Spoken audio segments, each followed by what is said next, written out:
Hi everyone, Evette Rose here, and welcome to this episode for Ask Evette. And we have a question. Why do we start to develop knots in our back muscles?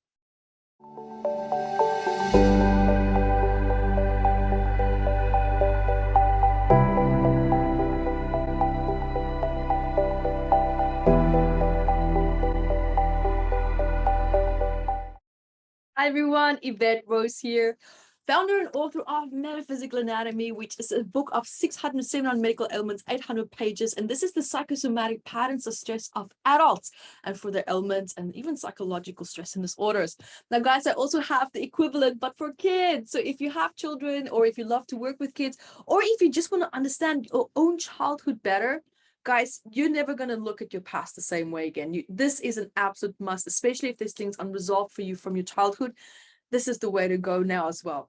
There's so much that you can do with these books. There's so much that you can find out and research. And that's why I also love to do these videos, because we kind of like dive into the psychosomatics, which we'll be talking a little bit about today, because today we have a really, really great question. But before I get to that, guys, don't forget that on a weekly basis, we have free master classes, fast track. So for those of you who are busy, you don't always have time, go check it out at evetterose.com. It's fast, it's brief, it is high impactful research and information, and also healing guided sessions live that is also conducted for you.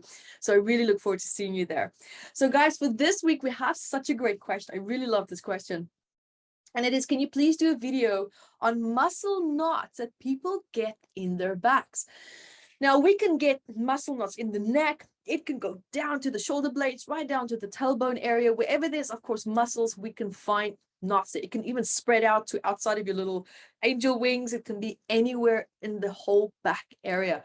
Now, of course, the area where it is going to tell you quite a lot what's already happening. So even if you just go here and you look at metaphysical anatomy, you can go to even, you can look at the muscle section, but would also be a wonderful area to go look at.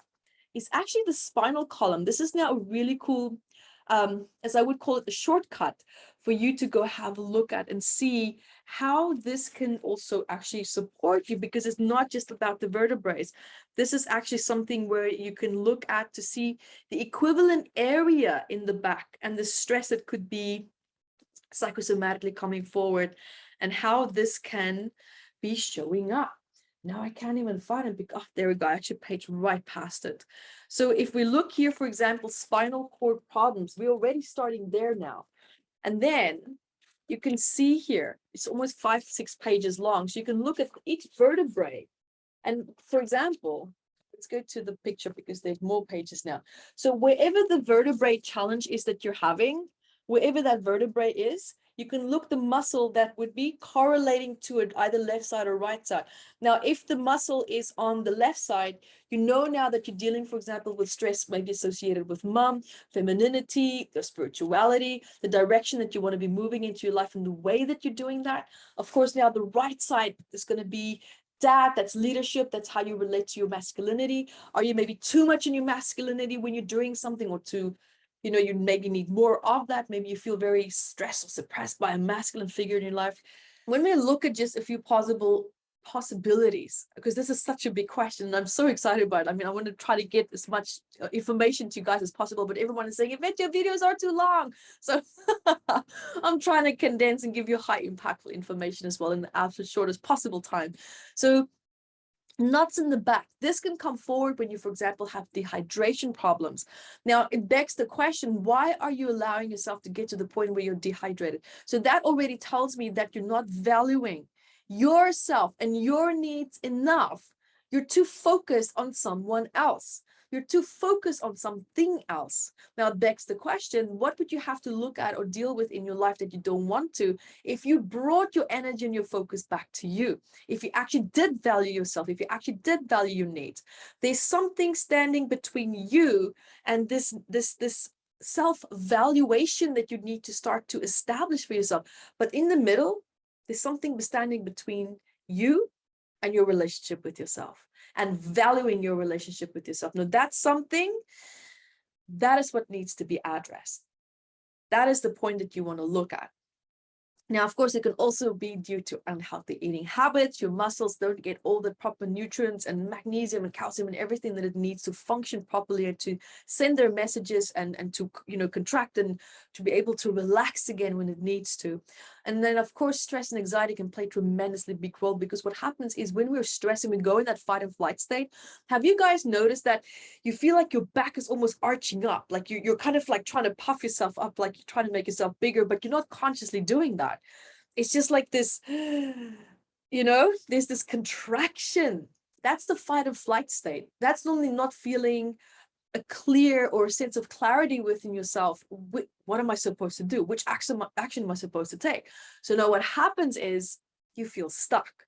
You just feel kind of like you're in limbo. Shouldn't I? And you're kind of like stuck in that. And that is what causes the anxiety, because you're not actually acting out. You're not actually finding a solution to the problem that you're in, just feeling like you're constantly stuck in limbo. And that is what makes people feel unresourceful. And that is what causes the anxiety. We hate feeling unresourceful. And I know that you can relate to that as well. Now, muscle knots can be also, of course, due to overusing or injuring your muscles. It can be due to poor posture.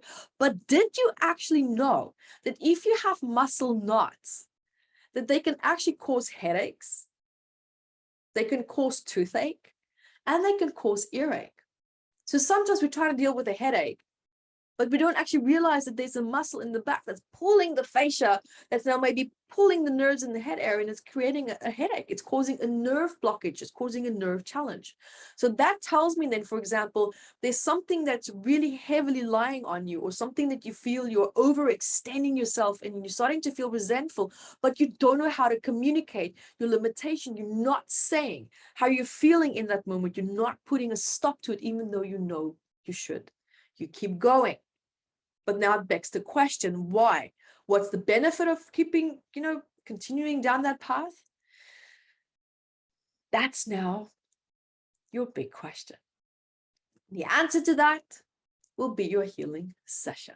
Now, of course, if it grows to toothache, then again, something really heavily is lying in you, something is burdening you, someone's expectations and beliefs and values are deeply in conflict with yours, and it's causing you to feel like you just want to push back, you want to rebel back, you want to, fight back, but you're suppressing that anger because of fear of consequences. And whatever dynamic that you are stuck in is completely destroying your joy in life. You're feeling really tremendously unhappy where you are at as well. Now, of course, the tooth that's affected, that will tell you even more. So you see how this video can just go on and on and on for hours, but that will already give you such a great idea of what it could be. And then, of course, earaches, that's just almost like intuitively, to be able to sense what's going on there. But so, of course, now there's something or someone that is, nagging or just complaining or just meowing, as I would say, and it's becoming an auditorial problem for you as well. It's like they're just talking. There's just all this verbal noise that's going on.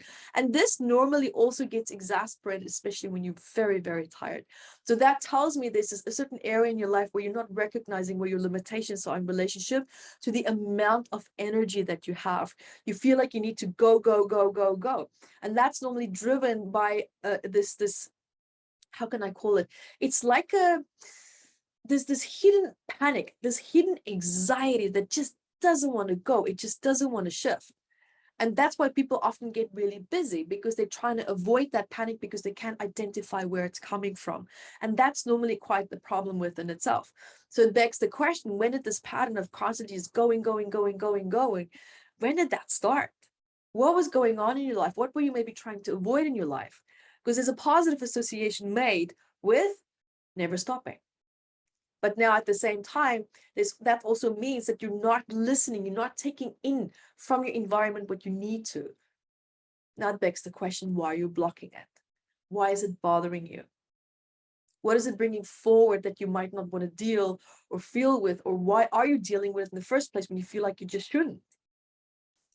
So all these points are now coming up, and it's asking you to dive into that, to have a look at what is it that is bothering you? Because there is a boundary limitation that has been reached. You're not correcting something that needs to be corrected in your life. And it begs the question, why? Now, another side to knots in your back can also mean calcification. Now, that of course means a very acidic diet. Why are you not alkaline? That also already tells me that there's something in your life that you're stewing over. There's a lot of resentment that is almost like hardened in relationship to feeling that all the support responsibilities is lying on your back. You feel responsible and there's no delegation options. There's not really, I mean, even if there is support in your life, it's just not adequate support. It's not the kind of support that you need, but you're also not doing something to pull in, to manifest, to create the support that you want. And that's because there's old wounds and trauma associated with support, hence why I do it all myself. So guys, there you have it. I hope that that was helpful. And remember, you can find out so much more at evetterose.com. And until next time, be the light that you are. Thank you guys for joining me here. And also remember to subscribe to our math membership website. You can check out so much more. There's so many free healing courses there as well. Go to evetterose.com, see all the free master classes and events that we have coming up. There's always something happening on our platform. And we love to hear from you for the Ask Evette episodes, but also for the psychosomatic patterns that you would love for us to talk about, especially when it comes to these books, the research that's in it. And there's so much to be learned and so much to be shared as well. So I love your questions. Let us know what's on your mind. Let us know what you would love me to address as well. Life challenges, it's endless. Guys, thank you so much for being here with me today. And remember to subscribe so that you can stay up to date with the latest and greatest videos that's coming out just for you. Until next time, be the light that you are.